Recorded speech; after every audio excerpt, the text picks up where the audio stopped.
yeah. Oh, let me get a clap. And clap. Feeling good, feeling great.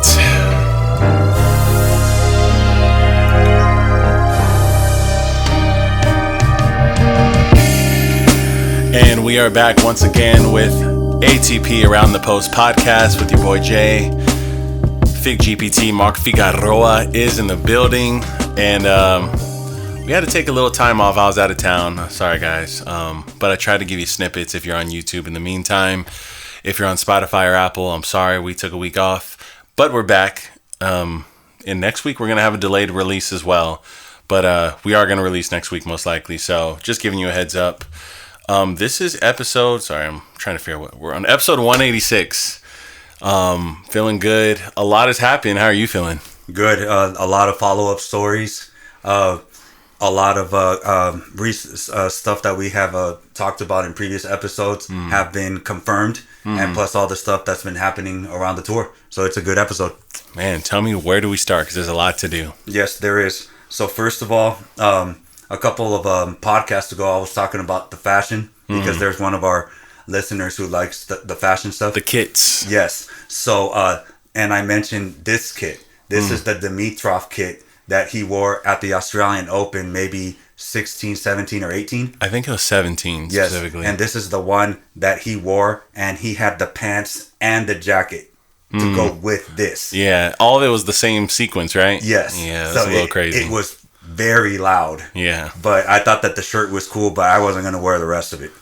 So you didn't want to look like a leopard? Yes, exactly. So I just wanted to give a quick shout out. So anyway, getting started. First, we're going to start with some Serena news. She said, I'm back hitting some balls. And then everyone's all, oh, geez, is she really coming back? Ooh. So mixed reviews on the response. Yeah, so some of them were all stay retired. You know, what are your thoughts? Would you want to see Serena back? Honestly, yes. Serena, to me, on her way out, did not go out looking rough. She went out looking decent. Right. Let's talk about her last couple of years on the tour. The last 2 or 3 years, she made consecutive finals. Even in her very last tournament, the U.S. Open, she won 1 or 2 matches. I think she lost in the second round. I don't remember which, but yeah, Serena didn't look bad even on her way out. And honestly, as long as she doesn't come back with the intention of winning all the slams, I think that she'll have a really good debut if she made a return. And not to, put anyone on blast, but Venus is still on the tour. Yeah, and exactly. Serena, I would anticipate, if she's training and doing a full regimen, probably playing a little better than Venus is right now. Agree. So yeah, and let's be real here. If you're not expecting to beat the big 3 in the WTA, it's wide open after that. That's true. Serena could definitely see herself beating a top 10 seed in the tournament. I can see that for sure. So I love it. Yes. And on more Serena news, she is going to host the ESPYs this year. Interesting. What are your thoughts there? I don't know about Serena as the host, the media personality, the speaker that carries a program. I've never seen that side of Serena. So I'm looking forward to seeing what she brings to the table there. We've seen her on tours, like speaking about things with media and press about herself. It'll be entertaining at the very least to see how she handles speaking about other people and running a program. Yes, it is her peers. They're athletes. So yeah, it'll be interesting to see her skits, what she says. Maybe she has the personality for it. Yeah, and I mean, obviously, I don't know if people know this, but these hosts don't necessarily write their jokes or anything. You know, everything is written for them, and they're provided a teleprompter. It's just a matter of how natural and good do you make it look. Exactly. So we'll see. She's a pro at everything else she's done. She's probably very good at practicing and has the discipline to make it look respectable. So exactly. Should be good. Exactly. So now a follow-up story from Camila Giorgi. We were all wondering, oh, I forgot about this. Why did she retire? It was unannounced. Well, we found out. Oh, man. So she was running from, this is my Italian, so hopefully I say it good enough, I guess. La Guardia di Finanza. The IRS. Yes, for taxes, undeclared taxes. Yeah. and she was running from them. So that's why she abruptly retired. But here there's more. So this is the stuff you may not have heard. Okay. So she also had to have a hearing because she forged the COVID-19 vaccination documents. When she went to Australia? Yes, I believe so. You already know what happened to Djokovic. So before I go to the big juicy stuff, if that's not juicy enough, what are your thoughts on Georgie? Look, forging your COVID documentation is wild behavior because you've got to know you're probably going to get caught, right? I would think that will resurface again. And then the tax evasion stuff, you're a global athlete. I don't really know how many places you can go into hiding and live a comfortable life you're used to. So, Camila Giorgi, get it figured out. Exactly. Yeah, get it figured out. She's in trouble. And her dad is also mixed with a lot of bad people, quote unquote. So that's not good. And then the big juicy stuff. So she and her dad stayed in villas where they took over $100,000 in antiques.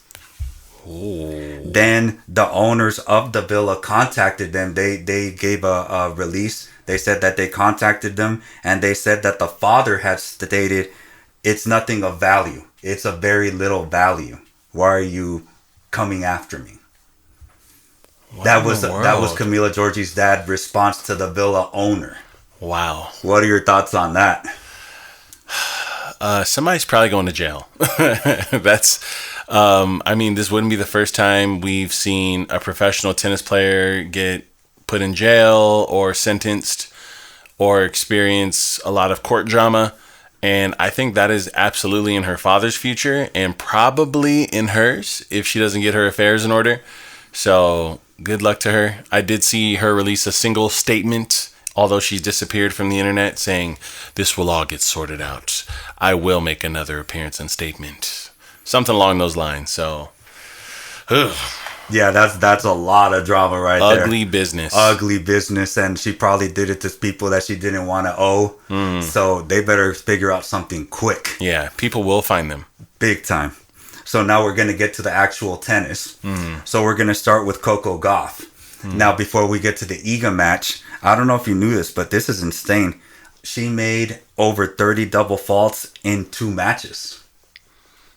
She is working on a tweak. She's tweaking her serve. Okay. But she did say, I'm not giving up on it. I'm trying to work on it. And it'll get fixed. What are your thoughts on 30 double faults? This sounds terrible, and this sounds like a red flag or a major concern, but I can speak from experience here. When there's a 10-month tour and you want to change something in your game, no matter what it is, it's going to reflect that you're making changes in your results, and you've got to be willing to make the investment and sacrifice some points and some success to make changes for the big picture, right? So I think that this is a good sign. I like that she sounds comfortable in the losses, in having a little less success with all the double faults, because she understands what the big picture is. This reminds me a lot of when Federer switched rackets. Right. In 2013, that was, at the time, that was almost the inception of the retirement talk for Federer, was him when he switched rackets, how poorly he had of that season. I think that was the first season where he didn't make a single Grand Slam final, was 2013 or 12 when he first switched rackets. He didn't make one final, and that's when Novak made 4 or 5 consecutive or something like that. It was a weird alignment where if he didn't make that change then, he doesn't win a slam in 2017. Right. You know, he had to have that bad year to get a resurgence of good years. They have a Hilo rating system that it's from some European statistics company, I think, but it gathers all the data based on your season and how you play that year, and it gives you a score. And Federer's, most players, they go upward. They turn 26, and then depending on what type of player they are, it depends how quickly it starts to decline after that. Federer was the very first player to peak at 26 or 27 years old, start declining, then go back up again before he declined for the last time. Right. Djokovic has also done it now. And I don't think Nadal actually reascended after. He just had a very slow decline. Right. But he declined the entire time. And I credit all that to him investing in having a couple bad Grand Slams, a bad year. And I think Coco Gauff is onto something at a young age, which might be a sign of wisdom from her. Yes. So it was in 3 matches, she had 35 double faults. Yeah, that's huge. Yeah, that's almost Sabalenka-ish when she had those bad years in serving. And then, obviously, Iga beat Coco. People online trolling her. This is Nadal Ferrer on clay. This isn't a rivalry. It's very similar to Serena Williams and Sharapova. Yeah, I was going to say, it's not a rivalry. What are your thoughts on that? Do you agree? 10-1. Yeah, there's not a universe where this is a rivalry. I think that she needs to just... Coco Gauff has an opportunity to create the Stan Wawrinka narrative, which is, if you look at our big picture record against each other head-to-head, I'm getting murdered all the time. But she might be able to find a level of tennis within herself where she can go on an incredible run and recreate what Stan Wawrinka did with the Big Three, where he was actually beating people. And it was as if those 10 or 15 losses he had to Federer, Djokovic, or Nadal didn't exist anymore for a short period of time. And, of course, it reverted back to the old way again. But Coco Gauff is more than capable of finding a level. I'm not going to go as far as saying she's going to start beating Iga consistently, but I think she'll find a level where maybe we do need to rethink whether or not they're a rivalry one day. Yes. It's just not right now. Yeah, right now the rivalry isn't even Sabalenka. Right now it's more Rybakina. Yeah. So, but Navratilova chimed in, and she's a very good analyst. And she was saying that the serve is a big problem, but she feels that the second ball, the third ball forehand is a bigger problem. And that's why she can't compete. Yeah. What are your thoughts on that? That's a great analytic, and I think it's an understudied part of the match play, because if you're not an actual tennis player, you don't even think about the importance of the serve +1, right? The first 3 balls of the rally, because those are the shots that actually dictate who's in control of the rally moving forward, right? How short is your forehand? How short is your backhand? Are you hitting straight down the center? Are you hitting and opening up the court? Are you picking the right spots? If you're not doing these things correctly, that's what separates you versus the top 10. And this is secretly why people don't understand why Federer was so good. Federer was as good as Djokovic and Nadal, not for grinding and covering a bunch of court and defensive skills. His first, second, and third ball were better than Nadal and Djokovic's by far. And people don't ever talk about that. But yeah, how often was Federer already either hitting a deeper ball than his opponent in a baseline rally or coming forward on his own accord within 3 to 4 shots? I think Coco should really model her game behind that at this point and try to improve her approach shots and take control of points sooner, because she is not outgrinding Iga. There's no universe where she outgrinds Iga from the baseline. But there is one where Rybakina, hits deeper shots, more aggressive shots, shortens points, takes control sooner. Penetrate the court. That's possible still. That can be done. So Navratilova is brilliant for saying that. I didn't think of that. As a matter of fact, that is why Iga is so dominant. Her serve isn't huge. Yeah. As a matter of fact, Coco Gauff has a bigger serve. Yeah. Miles per hour bigger. But her second and third shot, they're penetrating. They open up the court. Heavy topspin. She's a killer. When she has that little short lobby return in the middle of the court, she kills it. Yeah. And that is why she is dominant the way she is. So, speaking of Iga, well, let me say this first. So, in Rome, it was the first time that the WTA top 3 ranked players were in the semifinal of an event since Roland Garros 2013. Wow, that's a long time ago. What are your thoughts on that? That is a long time ago. I think we're really solidifying a big 3. It's really getting to that point where they're finding each other in all the semifinal. That's awesome. That's stability, you know?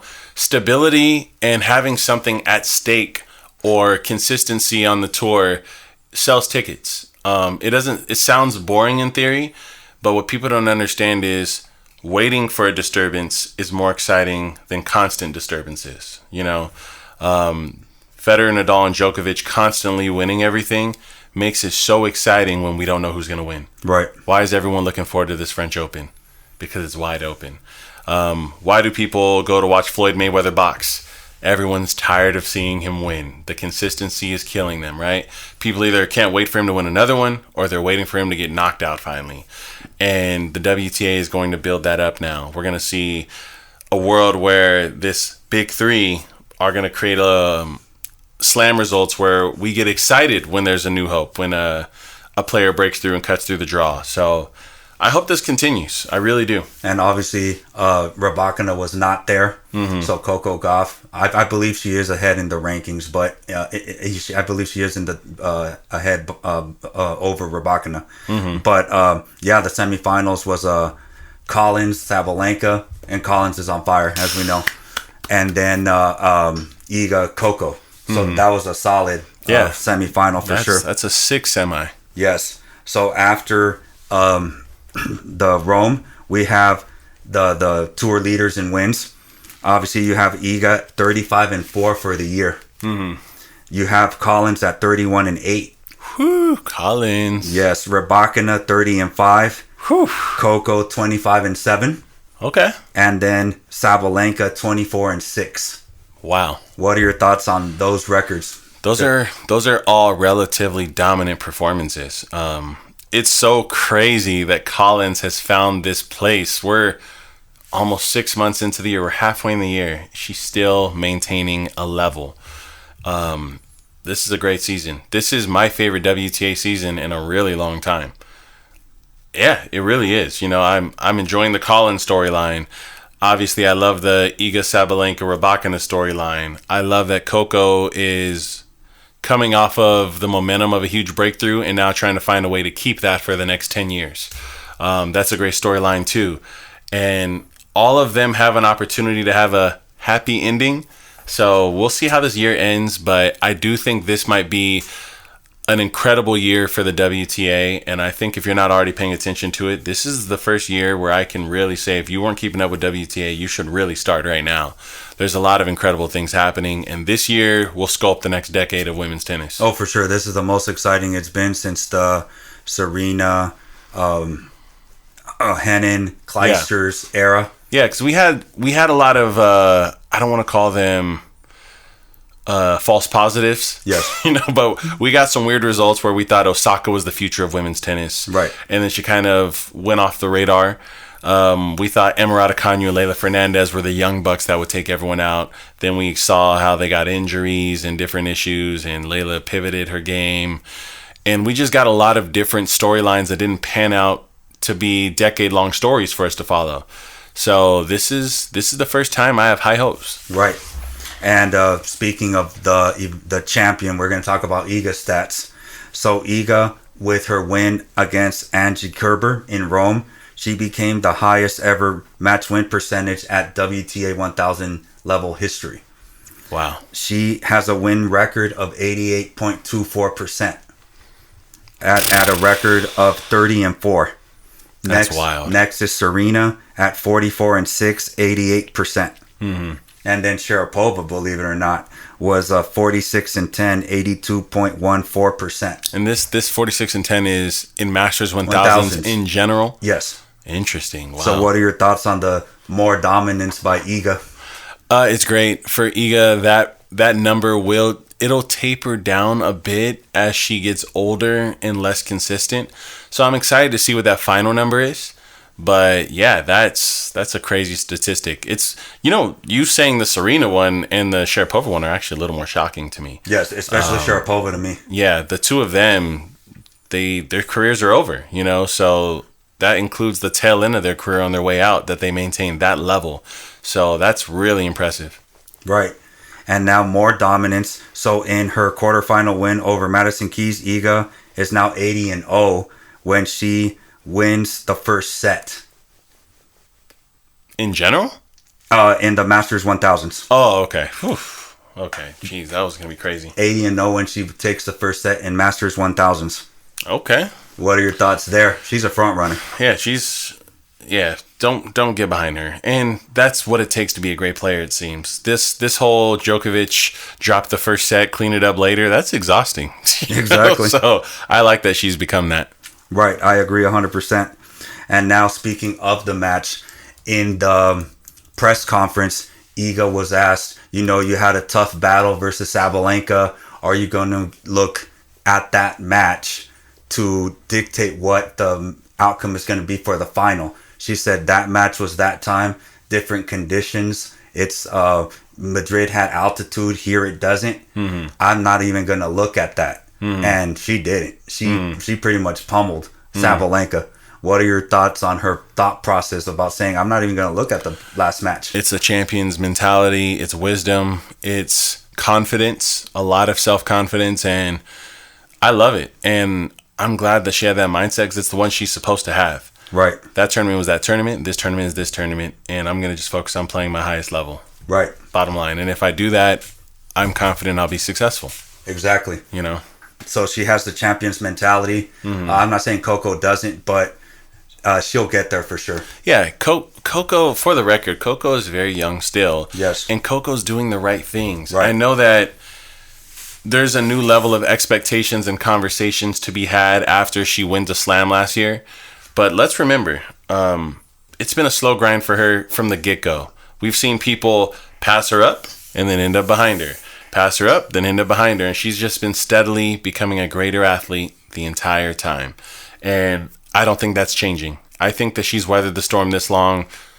This little blip is not even a blip to her. I'm working on things still. Every day is another investment into the process of becoming a Hall of Fame athlete.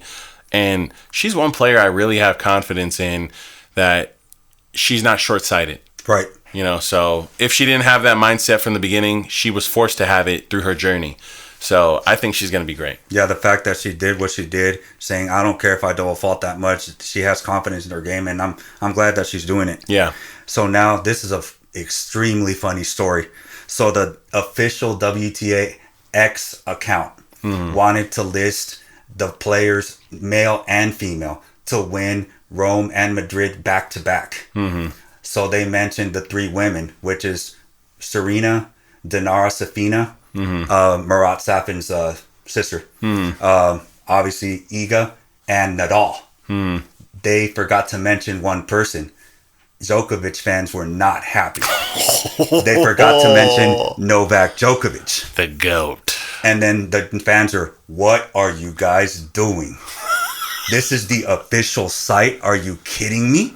That's funny. But this is what they did. They did not add Djokovic. Instead, they took out Nadal, and then the official site said the three women to win back-to-back, Madrid and Rome.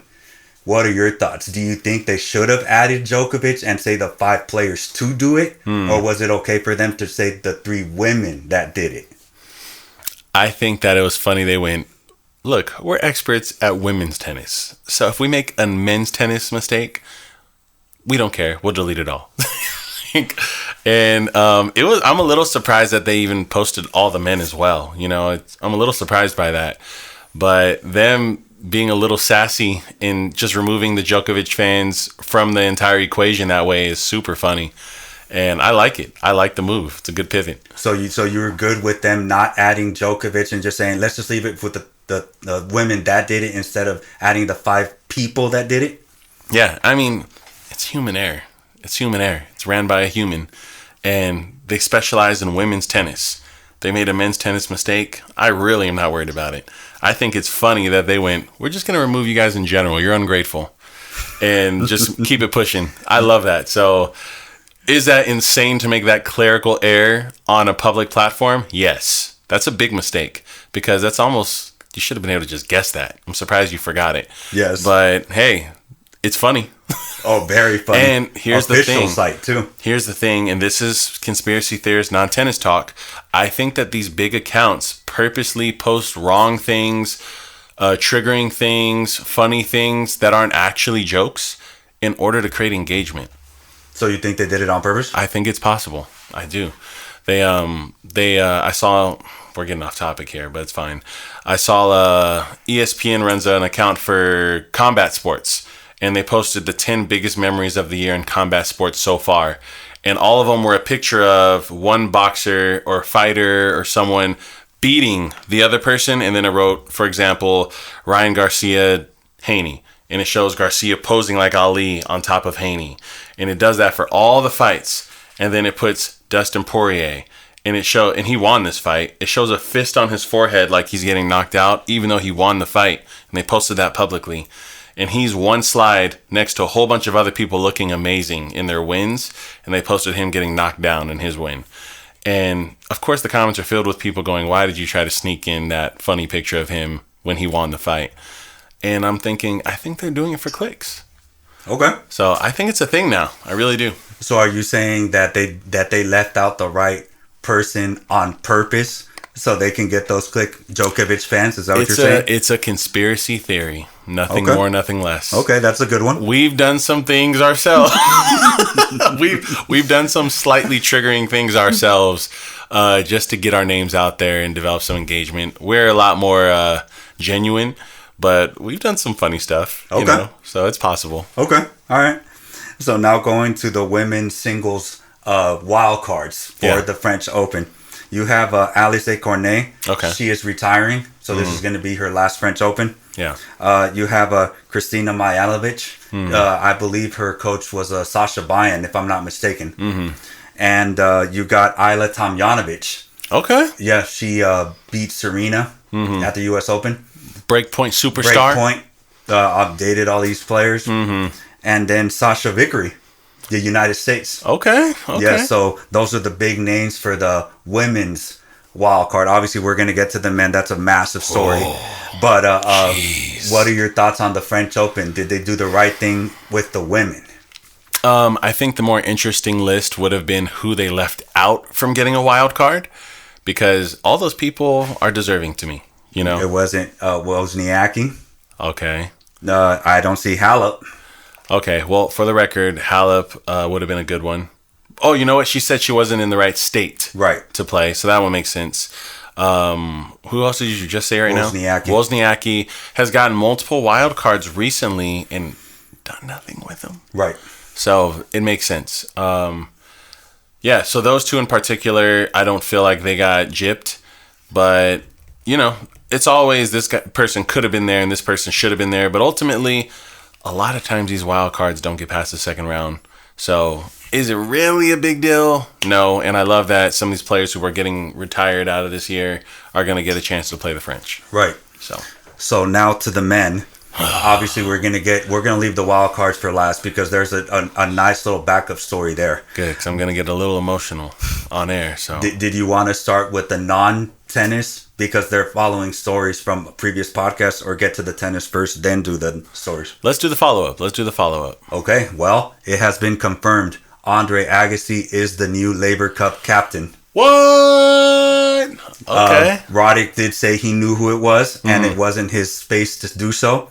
As you know, this isn't a pickleball podcast, but McEnroe and Agassi played the pickleball slam. Yeah. So they have a lot of stuff going on. Yeah. What are your thoughts on Andre being the new captain of Labour Cup? Obviously, behind closed doors, off air, I mean, you've talked about this probably being the person, and we try to come up with other people it could be, even though this seems like the most likely choice. But I'll say it like I said before, this is a guy who is extremely talented, intelligent, smart, knows the game. Is he as fun to listen to talk? No. He's not as fun to watch. But is he going to do a great job at being a team captain? Yeah, I think he's going to do a really good job. This is a guy who still has statistics for the way he played that are relevant to the tour right now. This is a guy who was Pete Sampras's rival. This is a guy who understands how to win matches. This is a guy who did it all. He's seen it all and done it all. So, in theory, he's just as qualified as the previous captain, if not more qualified. So, I like it. Exactly. I agree. I believe he was a good pick, again, especially if we're basing it off of the 1990s look, the charisma. Yeah. He was the one for sure. So, I'll just do it right now. Today, Djokovic celebrated his 37th birthday. Got a nice little cake in Geneva. Happy birthday, Novak. Djokovic. There you go. That's a good one. Speaking of Murray, he named his best player by category. This is a very interesting list. Oh, I'm interested to hear this. I haven't seen this. Yes, so serve-wise, he picked Federer. Okay. Return, he picked Djokovic. Forehand, he picked Rafa. Okay. Obviously, backhand, he's going to pick Djokovic. Yeah. And volley is Roger Federer. And these are the choices by Andy Murray. By Andy Murray of the perfect player. Okay. Are you shocked by that?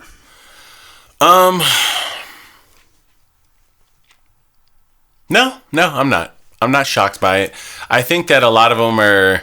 So when you rank on the tour the greatest forehand ever, there's like 1A, 1B, and 1C, you know, where they're all the number one forehand, depending on what your flavor of the month or what you like is.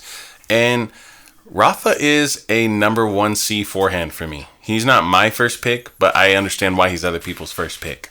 His forehand literally changed the trajectory of Federer's life. His forehand is the reason that he created a rock, paper, scissors sequence within the big three. His forehand is the stimulus package that facilitates the big three. He's the reason. He has a high kicking forehand that jumps up and tapers to the side as it elevates off the court. And he was going against a one-handed backhand player with a 90 square inch racket, and Novak Djokovic, who literally developed his game around having to take that ball early and redirect it to become the player he is today. Nadal is the reason Djokovic is as good as he is, and he's the reason Federer switched rackets. He's the reason the big three leveled up. So that forehand, you can make a big case that it's the most trajectory-changing forehand of the entire tour in the last 20 years. It's a good choice. I wouldn't mind it that Potro had a massive forehand, but these are his biggest rivals. It makes sense why he did that. So I'm not mad at it. Obviously, he didn't play against Pete. Yeah. To me, he's probably the best server ever. Yeah. But again, he didn't play him, so it makes sense why he chose Roger it's for sure. It's a little biased. For sure. But this is a pretty interesting topic. He ended up switching rackets. Mm-hmm. So Murray... I believe the contract with Head ended, so he is now using an E-Zone 100. Yonex. What? That is the same racket that one of our favorite players of the podcast, Casper Ruud, uses. What are your thoughts on the change? Well, first and foremost, he was using like a really old Prestige Radical Pro stock. I know that it's painted as the Radical Pro, but he was using a really a long time racket Head Pro stock. I want to say it was either, there's a code name for it. I can't remember what it is off the top of my head, and his string pattern he had a funky setup where it doesn't encourage hyper aggressive tennis. It encourages grinder tennis. So I'm very curious to see what happens with this switch. Because if our point of reference for someone who uses the same racket as Casper Ruud, that actually is very interesting. Casper Ruud is a grinder, but he's a modern grinder who finds a lot of success on clay and is not as defensive as Murray.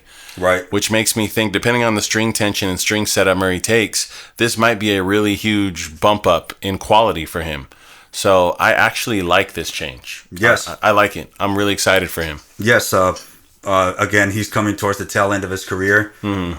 Why not try something? Yeah, new technology. Maybe, get off that old pro stock. Yeah, maybe it'll work. Yeah. Staying on, Stan was asked about comparisons between his career and Andy Murray's career. And Stanimal said, his career is nothing compared to mine. His is better than mine. Yeah. What are your thoughts on Stanimal saying that about Andy Murray? Stan Wawrinka is extremely self-aware. Stan Wawrinka has deep respect for most of the players on the tour. And Stan Wawrinka knows his place on the tour. He understands what he did and accomplished, and he also understands what Murray did and accomplished. Look, did they both get the same amount of slams at the end? Yes. Murray was right there with Nadal, Djokovic, and Federer as far as semifinals, quarterfinals, and finals results for 6 or 7 years straight. Stan Wawrinka did not have a run like that. So There's no conversation to be had here. None. They're not even close in career results. It's just amazing what Stan did at the age he did it. I think he was 29 years old when he just started playing crazy tennis. And most people peak at 26 statistically.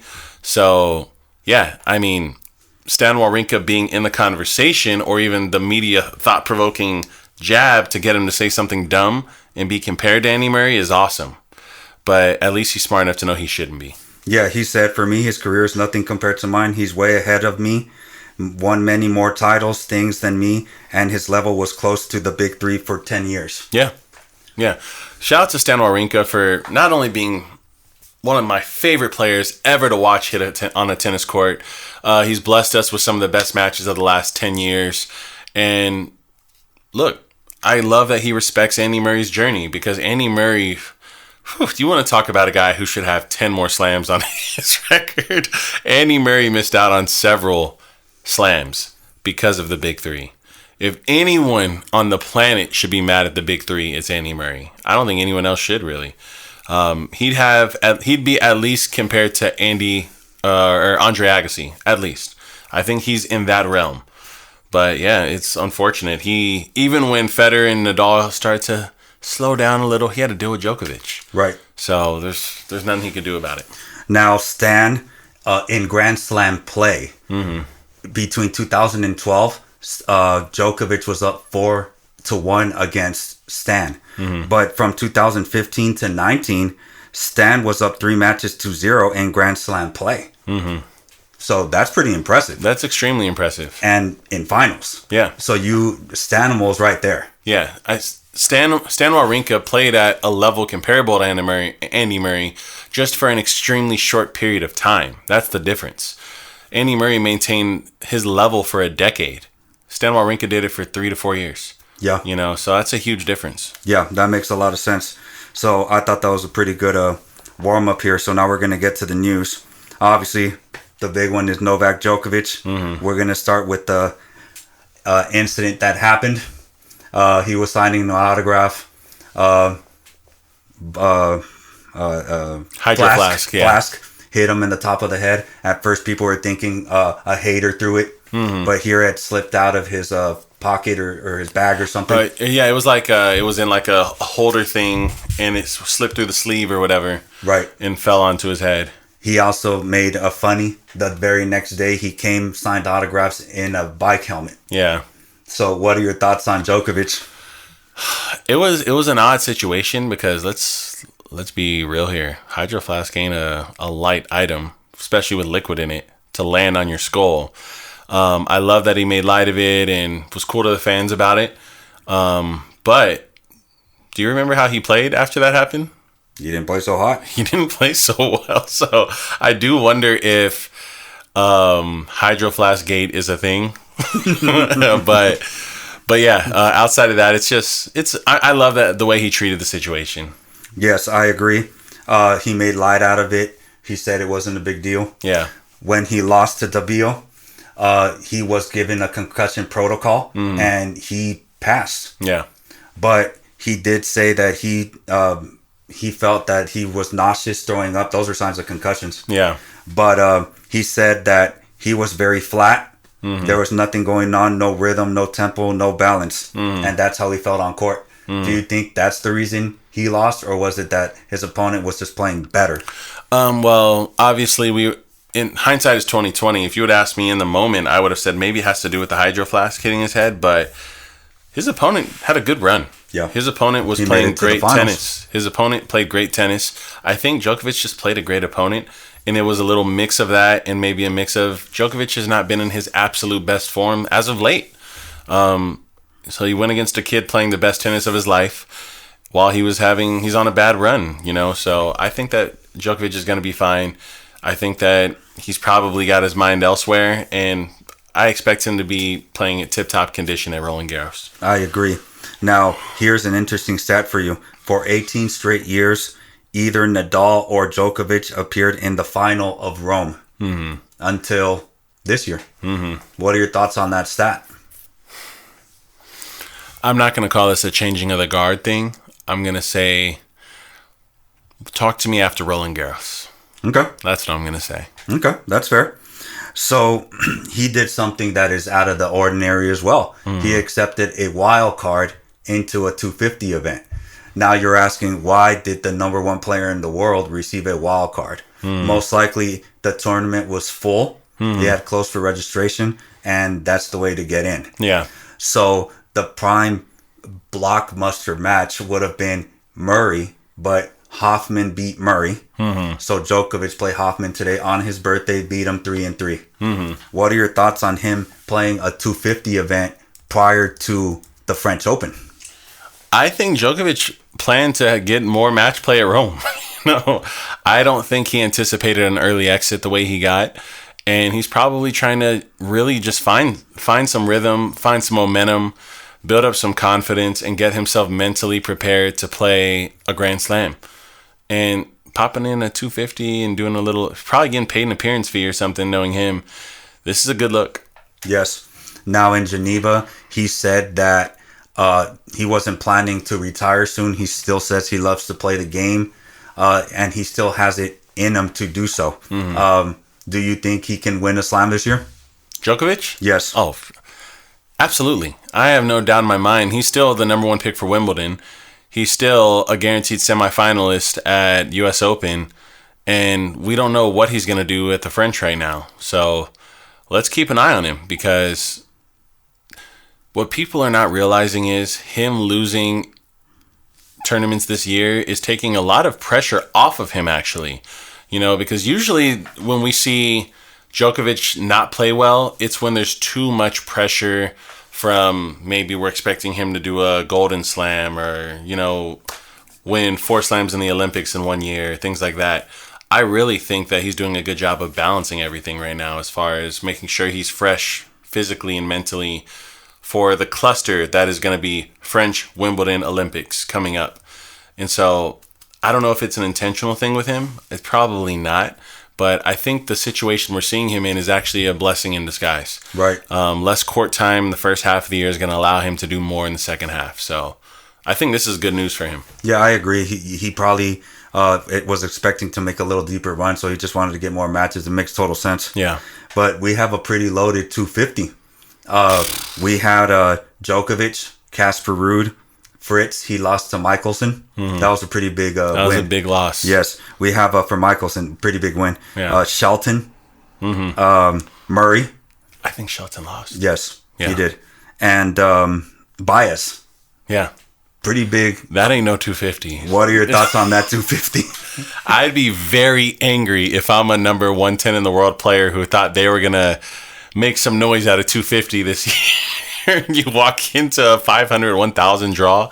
That is insane. So, yeah, but that's what happens during crunch time. You know, these 250 events that are bundled right next to slams, they always load up like this. So it's not surprising. And it is funny, though. Everyone's trying to get their reps in right now and get ready. Oh, big time. And I was watching Ben Shelton's match, and that boy was taking some cuts at the ball. He was swinging big on the clay court. I was like, I don't think this is how you win clay Grand Slams. No, it is not. You are playing the wrong way. This is not Houston, buddy. This is, you are about to be at Roland Garros. Trying to hit flat forehands through the court is not going to work.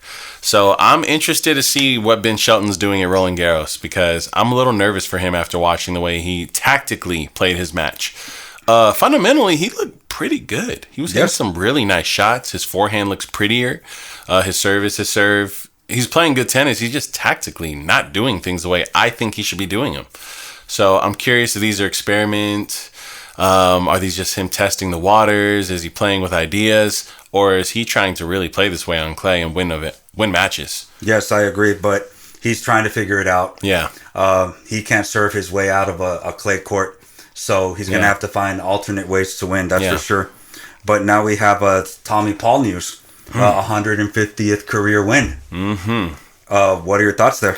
Don't sleep on Tommy Paul. Tommy Paul looked great. He looked great in his loss. Yes. Tommy Paul is playing great tennis. He's, to me, out of the Americans, he's the most athletic. For sure. I think he's the freak athlete of the group. I know that Shelton looks like the freak athlete. I know Fritz has the results of a freak athlete. But to me, Tommy Paul is the one that is the most special physically on a court. He's an incredible mover. He's a dog. He's scrappy. He can hit pretty big.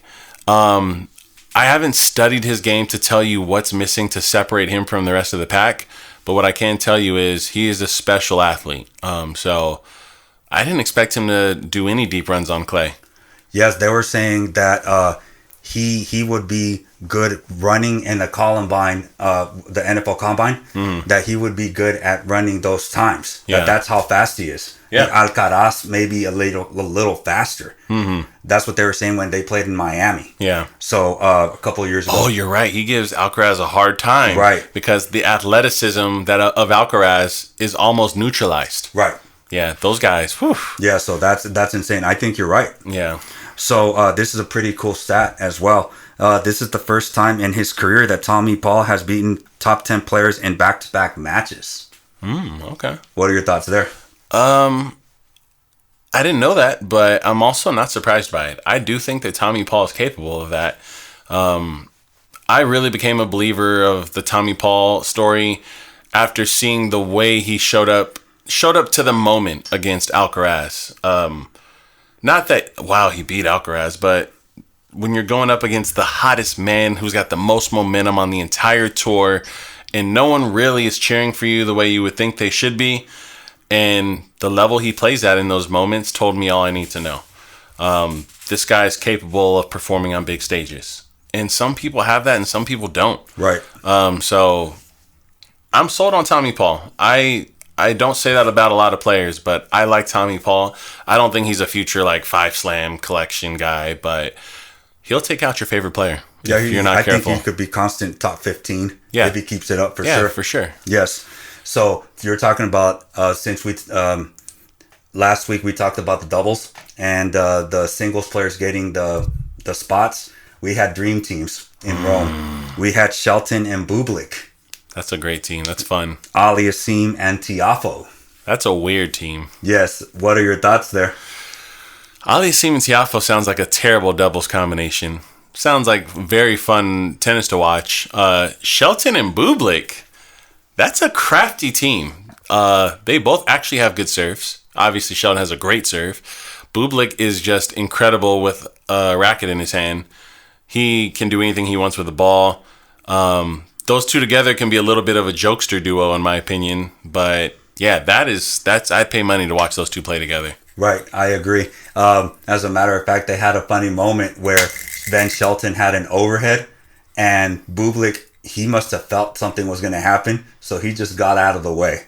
And Shelton missed. Yeah. So they actually had a deep run as well. Semifinals of Rome. That's great. I believe they lost to the eventual champions, Granollers. What are your thoughts? Like I said, that as far as tools and assets go, that is a monster doubles team. They're both good first strike players. They both have good serves. They both have hands. I think that the overhead from Shelton is insane. So yeah, I like them together. Right. But obviously, they lost to a double specialist team, which is what's expected. So I think they had a good result. Yes, they did, and they were fun to watch. Yeah. So now we're going to talk about the Chilean. Again, he backed up his win against Djokovic. He made it to the final. He is the first Chilean to reach Masters 1000 semifinal since 2009, Gonzalez. Ooh. And then obviously Nicolas Jarry joined him. What are your thoughts on the run of Tabayo?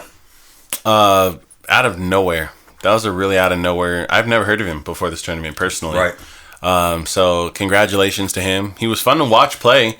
I think he's good. And there's always a clay court specialist type player that pops up and makes some noise. And I really didn't have one to discuss before this. So I'm glad we got one. Right, exactly. And again, he backed up those matches, big victories. Yeah. So that was pretty good for him.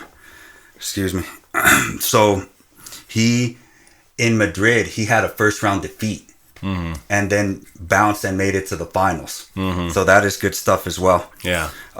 He is also the first Chilean to defeat the number one ranked player since Gonzalez in 2007. So that's pretty big. So he did a phenomenal job, that's for sure. Yeah. So now we're going to get to the eventual champion, Zverev. Now, very funny stuff here too. But before that, we're going to get to one that was maybe controversial. He said the reason why his generation is struggling to win slams was because they played prime Federer, Djokovic, Nadal. He didn't want to throw shade at the young generation, Sinner, Alcaraz. But he was saying that that's the reason why his generation doesn't have slams. He didn't call out the new generation, but I believe he threw a little dig there. Yeah, sounds like it. What are your thoughts? Statistically speaking, he's not wrong, right? He is from an era that shared airtime with the GOATs. They did. But at the same time, Djokovic was prime Djokovic still, as far as level goes, when he played Alcaraz and when he's played Sinner. The first we've seen of a real taper off from Djokovic is this year. That's the first time we've seen a real taper off from him. And we've seen Tsitsipas make it to Slam finals, Medvedev make it to Slam finals, Medvedev winning one of the Slam finals, Dominic Thiem making it to a Slam final, and Zverev. Why did you lose to Dominic Thiem?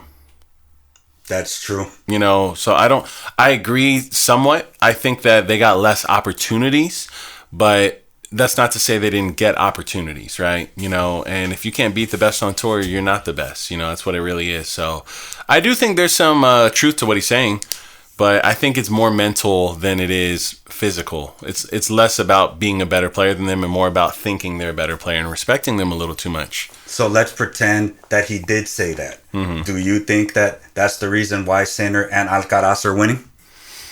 Alcaraz, to me, he beat prime Djokovic At Wimbledon. At Wimbledon on grass. That's crazy. He beat a good Djokovic on grass. So I can't say that about him in particular. I get it with Sinner a little bit, but even then, if you had... Dominic Thiem wasn't struggling with the big three. Dominic Thiem had a winning record versus Federer. Dominic Thiem beat Nadal on clay. Dominic Thiem, to me, in his prime, wasn't making excuses. He was just fighting for a slam. And I do think that sometimes these players explain reasons why they can't win instead of finding ways to win. Right. So, you know, I think it's a mindset thing. And these young guns, they came out the gate before they've even played the new big three or the old big three, stating, we believe we can beat them. We plan to beat them.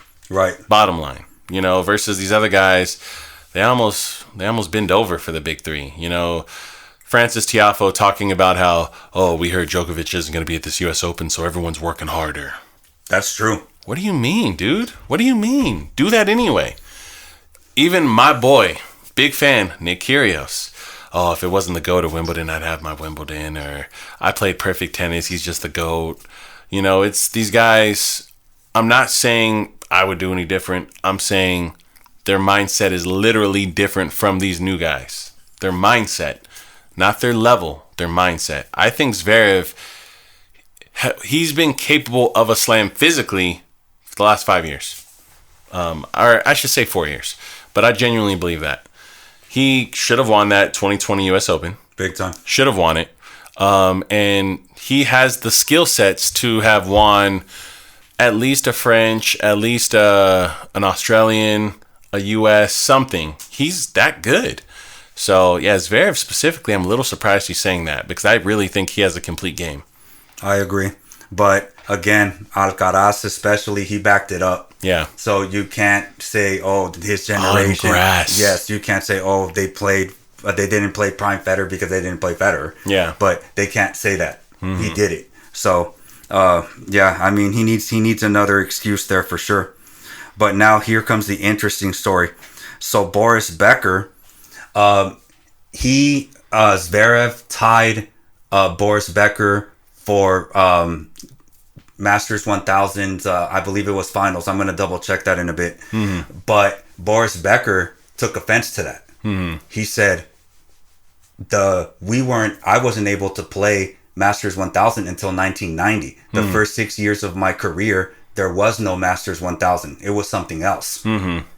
If I were able to play the 6 years, I would have more. So he took a little beef that they said, oh, it's Zverev tied. What are your thoughts there? Do you think he has a point? Oh, he has a huge point. He literally has less opportunity in prime years. So, yeah. And I don't like the cross-comparing eras that far apart thing either. I really don't. I think it's cool to talk about what they did back then, and it's cool to talk about what they're doing right now. I don't think comparing tournament tally-ups is that relevant because the calendar and the events change. Let's not even forget things like Indian Wells being a 5-set tournament not that long ago. These are big things. You know, like winning a Sunshine Double in 2008 is not the same as winning one now. That's true. You know, that's double the court time to do it back then. So, a lot of differences. And I think they get looked over pretty easily. I agree. You know? Yeah, Becker won multiple Wimbledons at that time. Fast, real grass. Yes, exactly. As I love to say, real grass. So he has a point. Yeah. So now let's get. I know you may not be interested, but Sissy Dosa was spotted in Monaco. Oh. They're holding hands. Oh. What do you think? Is the relationship back? It was the wrong time then. It's the right time now. Oh. Well, I'll see them next year. We'll see what really is going on. I think that if they really get serious, somebody's retiring, man. You know, CC Dosa are two players that both have a lot of work to do on the tour if they want to be successful. And them being on the beach together is not the right thing. That makes sense, yes. They need to figure out what they're doing on the court first.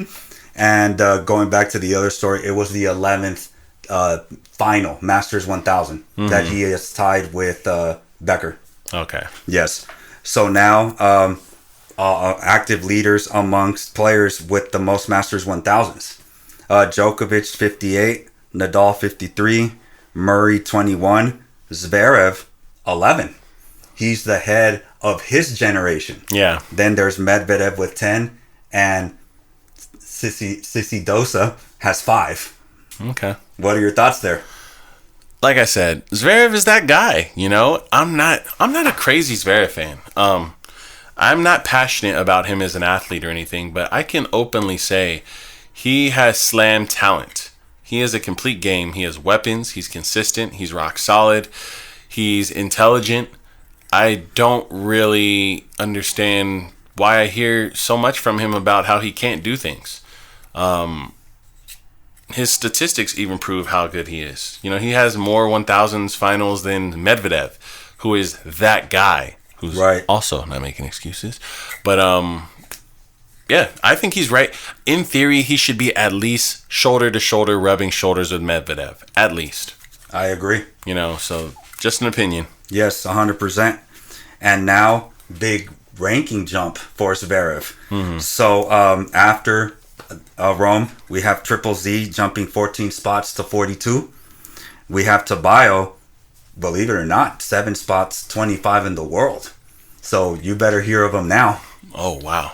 You have Zverev, number 4 in the world. That makes sense. Jumped up 1 spot. And then the big winner here is Nicolas Jarry making it into the top 20.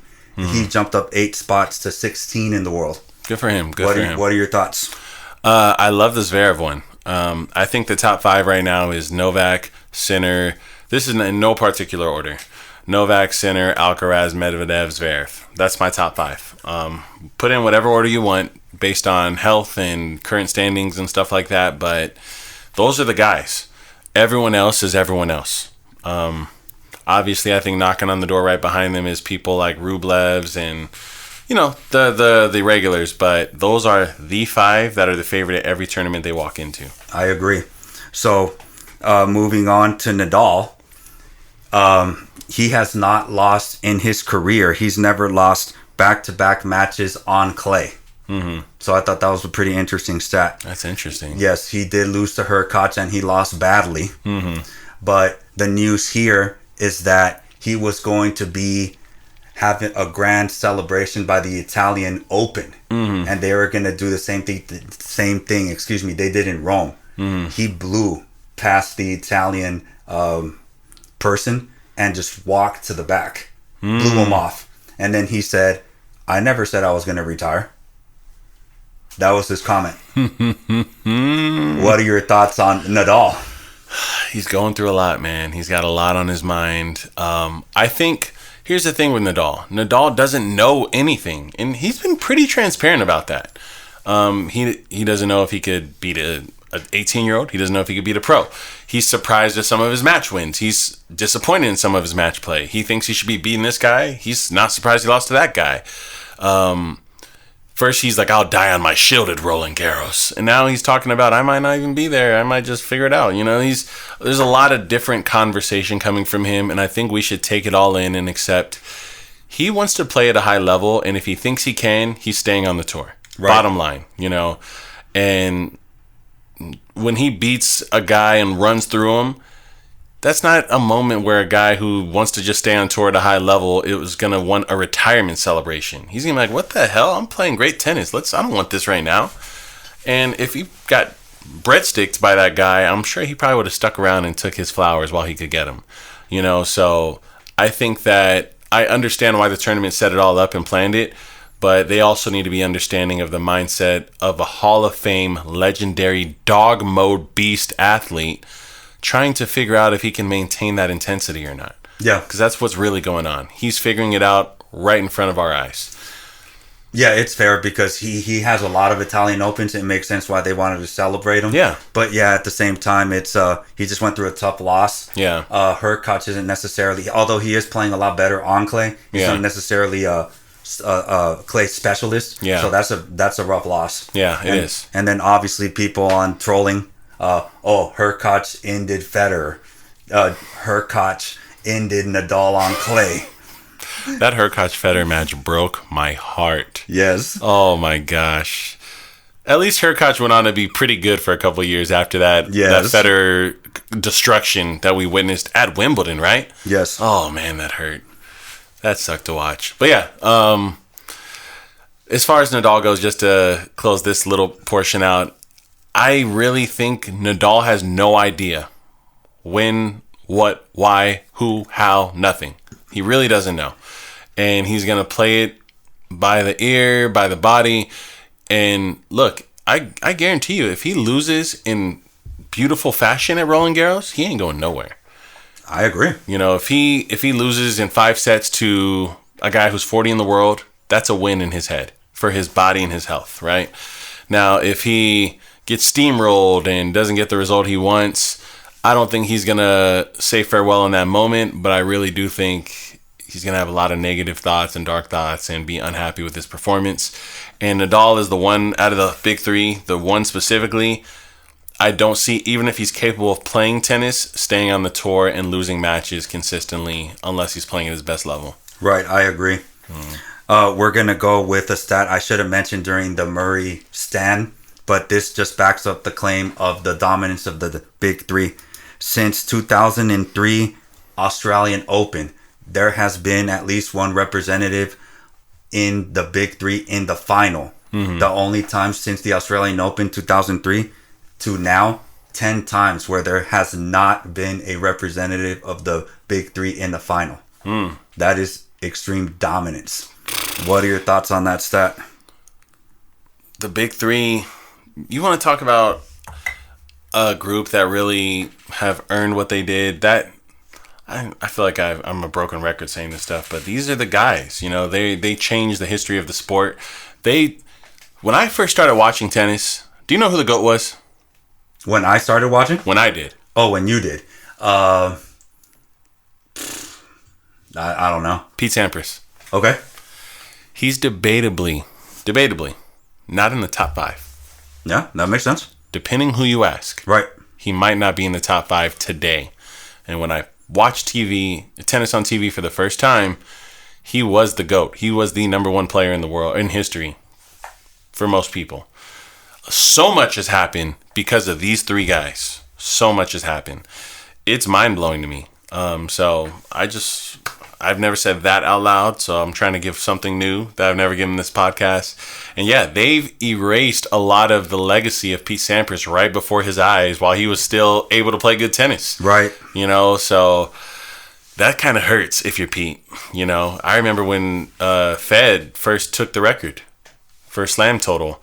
That was 7 or 8 slams ago. You know, it's a long time ago now. Yes. So when Pete broke the record of 12 and he got to 14, everyone was all, man, it's going to take a while. And then 3 guys did it quickly. So I'm talking like Pete was still there. playing on the senior tour on TV when his record got broken. Right. Crazy. Right. That's just insane. Yeah. So now the last topic, which I brought up, obviously, Dominic Thiem, the Prince of Clay, and Diego Schwartzman, who are both retiring this year, did not get a wild card. They both lost in the second round of qualifying. Before I ask you, I'm just going to lead with this. All right. French Open organizers. You guys gave these guys a farewell, letting them speak, but didn't give them a wild card to compete. What are you guys thinking? What are your thoughts on the French organizers not allowing them to get a wild card? They're doofuses. This doesn't even make sense. Neither one of these guys have even been shortchanging the tour. They've been out there grinding this entire time, playing challengers, playing all the events off the screen, off TV. You know, they've been grinding all year, and both of them announced at the beginning of this year that this might be the last year if they can't get the results they expect of themselves. Not only are these 2 guys who've played incredible clay tennis, both of them, one of them has created incredible memories for the world on clay, and that being Dominic Thiem. Not only do I think they both should have got wild cards, let's separate them for a second. Dominic Thiem not getting a wild card specifically, right, is the most mind-blowing mistake I've ever seen in a draw for a wild card ever. I've never seen a mistake this large for a wild card. What the hell? He's selling out a stadium. Exactly. He's selling out wherever he plays. Throw him in any stadium against any opponent. You're selling all the tickets for that day. So I'm a little confused. I'm a little confused by it. I get it. If you don't want to give Diego one, okay, fine. Yeah. But 2-time runner-up, 28-10 at the French Open, beat Djokovic in semifinals. Prevented that Djokovic Rafa final more head to head. How can you not give this guy a wild card?